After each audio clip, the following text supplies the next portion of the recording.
हे everyone again welcome back.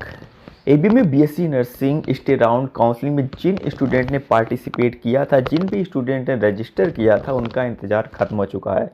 University ने एक notice के थ्रू मतलब बताया है कि कौन कौन से स्टूडेंट हैं जो स्टे राउंड की काउंसलिंग के लिए आ सकते हैं उनके सेंटर पे।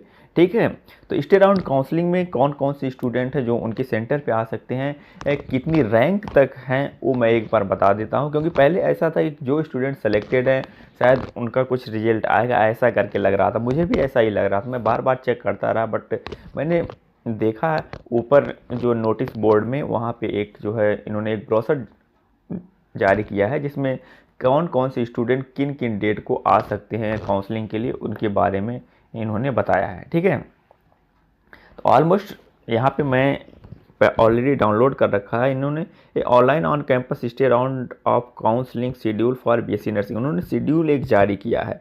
ठीक है, कौन कौन से स्टूडेंट जो है आ सकते हैं, यहाँ पे लिख रखा है इन्होंने reporting of registered candidate at counselling venue for document verification and seat allotment as following schedule rank of qualified candidate.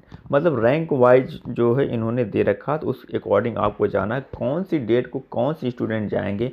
मैं एक बार बता देता हूँ, फिर उसके बाद बताऊँगा कि आपको क्या है कि जो एबीएमयू के नाम से 40,000 का डिमांड ड्राफ्ट बनवाना वो कैसे बनेगा, और जो कौन कौन से डॉक्यूमेंट्स जो है इंपॉर्टेंट, एक बार ऑलरेडी बता चुका हूँ लेकिन एक बार लास्ट बार बता देता हूँ।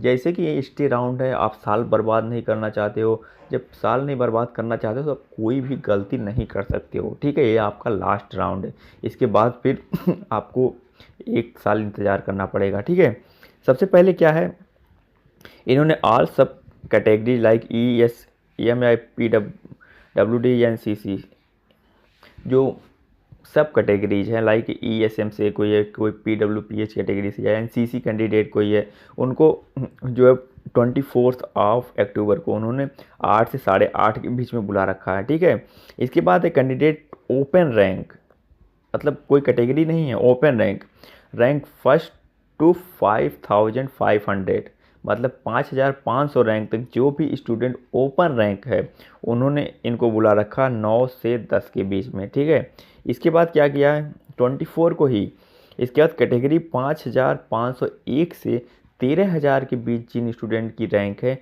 उसको बुला रखा है इन्होंने 12 बजे से लेकर 1 बजे तक। ठीक है, उसके बाद कैटेगरी ओपन रैंक 13,001 से 19,000 के बीच में जिसकी है उनको इन्होंने बुला रखा है 3 बजे से 4 बजे तक। ठीक है, ये 24 का है।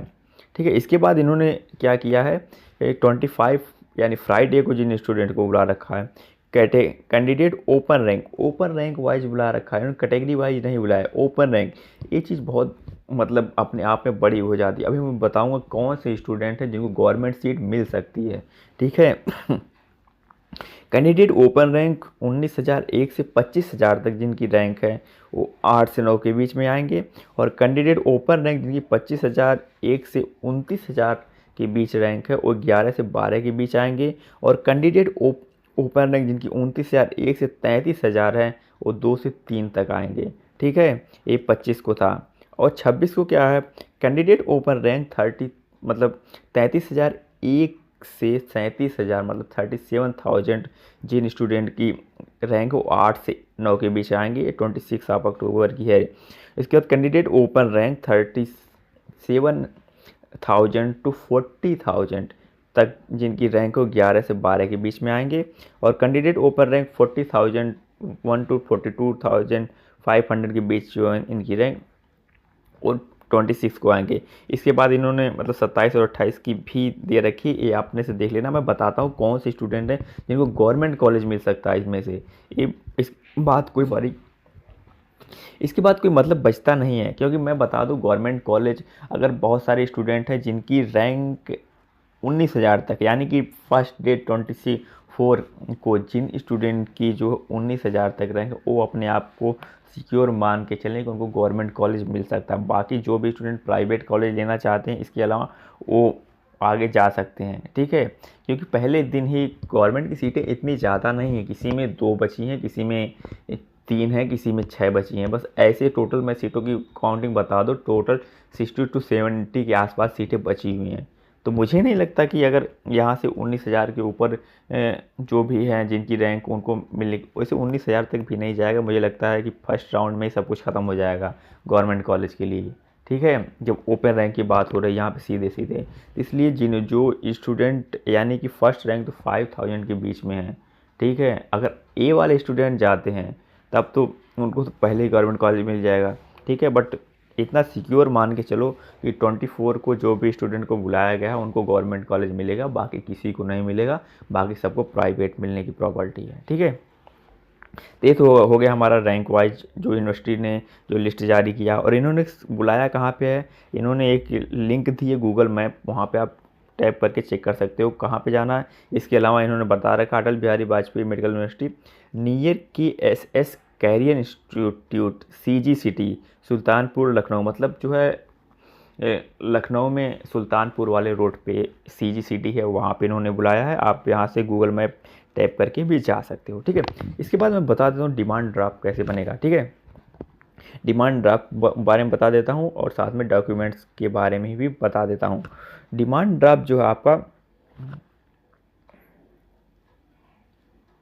जो भी लोग 24 को जाएंगे अपने मतलब काउंसलिंग के लिए, वो डिमांड ड्राफ्ट जरूर बनवा के लेके जाएं, ठीक है।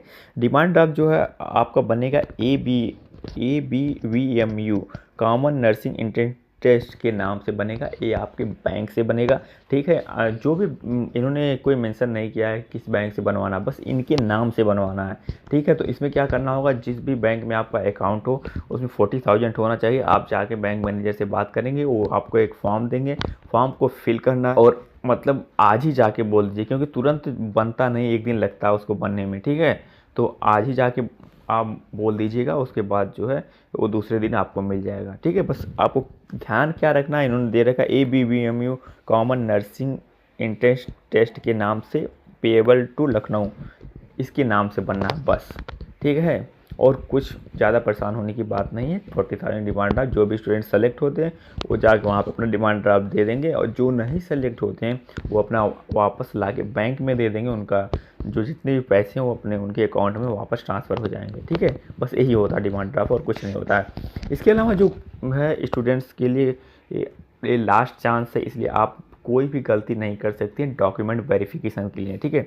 इन्होंने सबसे पहले बोल रखा था कि पासपोर्ट साइज 1 फ़ोटो बट 3-4 रख लेना। इसके अलावा जो पासिंग मार्कशीट सर्टिफिकेट जो होता है 12th का और 10th का, इसके अलावा जो है इन्होंने मतलब डेट ऑफ बर्थ के लिए बोलते हैं तो 10th की मार्कशीट होती है। इसके अलावा माइग्रेशन सर्टिफिकेट यानी कि ट्रांसफ़र सर्टिफिकेट चाहिए होगा, साथ में कैरेक्टर सर्टिफिकेट भी रख लेना।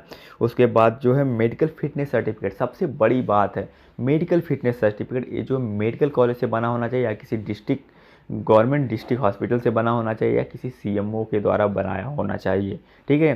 3 चीज़ें हैं, किसी मेडिकल कॉलेज से या किसी डिस्ट्रिक्ट हॉस्पिटल से या फिर जो CMO के थ्रू बनाना होना चाहिए, ठीक है। इसके अलावा जो है आप कास्ट सर्टिफिकेट भी रख लेना। में भी अभी तो यहाँ ओपन रैंक दे रखा है। इसके अलावा जो इन्होंने सीट मैट्रिक्स जारी की थी उसमें कैटेगरी वाइज दे रखा है, ठीक है। तो आप क्या करोगे कि आप अपना कैटेगरी सर्टिफिकेट ज़रूर लेके जाना वहाँ पे, ठीक है। क्या पता आपका लग, ठीक है। इसके अलावा जो है आपको गैप सर्टिफिकेट बनवाना है, ठीक है। गैप सर्टिफिकेट अगर आपके बीच में आपने एक नीट की प्रिपरेशन की है या कुछ और किया है, आपके मतलब उस जो एग्ज़ाम है इसके पहले 12th पास आउट है और यहाँ पे एडमिशन लेने आए हैं, इसके बीच में गैप है तो गैप सर्टिफिकेट बनवाना पड़ेगा आपको, ठीक है। गैप सर्टिफिकेट जो आपके तहसील से बनेगा। और एंटी रैगिंग अभी मत बनवाना, क्योंकि एंटी रैगिंग बनवाने के लिए क्या होता है कि वो मुझे लगता है कॉलेज में ही जमा होगा, तो एंटी रैगिंग मत बनवाना। एंटी रैगिंग बनवाने के लिए कॉलेज अलॉट होने के बाद बनता है, क्योंकि उसमें रोल नंबर पड़ता है और जो कॉलेज का नाम पड़ता है, तो एंटी रैगिंग बाद में बनवा लेना, ठीक है। अभी गैप सर्टिफिकेट बनवा सकते हो। गैप सर्टिफिकेट जो है वो आपकी तहसील से बन जाएगा, ठीक है। तो ये पूरा था क्राइटेरिया। इसके बारे में अगर कुछ भी जानना हो तो कमेंट करके पूछ सकते हो, और मैंने अपने इंस्टाग्राम की भी लिंक दे रखी है इसमें, वहाँ पे डायरेक्ट मुझे मैसेज कर सकते हो, ठीक है। कोई भी डाउट हो पूछ लेना, क्योंकि ये लास्ट चांस है, इसके बाद कोई मौका नहीं मिलेगा एडमिशन के लिए, ठीक है। कोई भी चीज़ ना समझ आए तो पूछ लेना, ठीक है। वीडियो पसंद आए तो प्लीज़ लाइक करना और अपने दोस्तों के साथ भी शेयर करना। और लास्ट में एक बार एक और रिक्वेस्ट है, अगर अभी तक चैनल को सब्सक्राइब नहीं किया तो प्लीज़ सब्सक्राइब कर लेना, क्योंकि तुम्हारा जो सेशन स्टार्ट हो चुका है और बहुत सारी गाइडेंस की ज़रूरत पड़ेगी तुम्हें। ठीक है, ठीक है, तो मिलते हैं नेक्स्ट वीडियो में। Thank you.